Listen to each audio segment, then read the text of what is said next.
Dear white saviors, I think the most repulsive trend that I've experienced as a woman who happens to be black is the endless coddling and victimization from people like you. And by the way, I don't mean all white people. I'm speaking directly to the folks who think treating blacks like babies or making excuses for them is somehow gonna change the world for the better. White saviorism is a phenomenon that convinced agreeable people that they're somehow responsible for fighting injustice and dismantling barriers of systemic oppression because of the superiority or white privilege they inherited at birth. This idea has been driven by misguided notions of social justice, which create false representations of black people being weak, incapable, and in need of protection from the white supremacy boogeyman. Just to be clear, I am not diminishing the hardships that some people might face. In actuality, I acknowledge that the world is hard. I acknowledge that it can be unfair, unjust, unkind, and unpredictable. But what I am not convinced by is this idea that my skin color somehow predestines me to a life of misery and poverty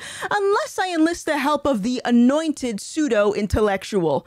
Racism isn't a problem for me. In fact, color is completely irrelevant in my eyes because it's not like I'm being subjected to anything new. If the world doesn't hate you for what you look like, they're gonna hate you for what you believe, what you stand for, what you do, and what you say. Prejudice comes in many forms, so let's stop pretending that one is worse than the other. You can't change someone's heart with activism or getting on a soapbox and congratulating yourself for taking a diversity workshop or calling someone a racist. The real fight against racism lies in empowering individuals to take accountability, pursue wisdom, learn valuable skills, start businesses, and become indispensable assets to society. As Booker T. Washington once stated, anyone who can do something that the world wants will succeed regardless of their race. And to be honest with you, I'm more inclined to take advice from a former slave who made something of himself than people who think every minor inconvenience is an act of racism. But of course, none of that matters when we're talking about the politics of grievance and victimhood because,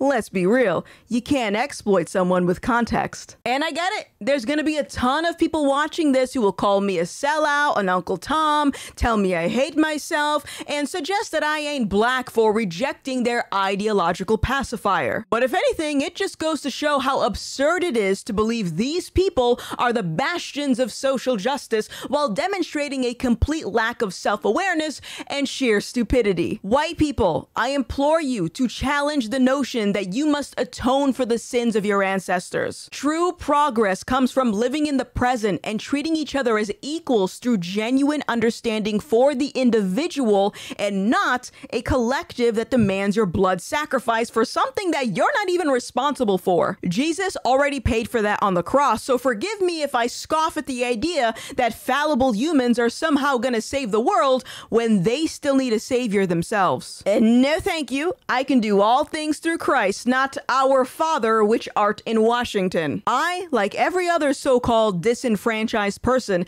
has potential to succeed, assuming you actually let us thrive based on our abilities and our merit. It might be hard, there might be obstacles, and I am not saying it's wrong to ask for help if you actually need it. But with freedom comes a responsibility for our own lives and overcoming the challenges we face along the way.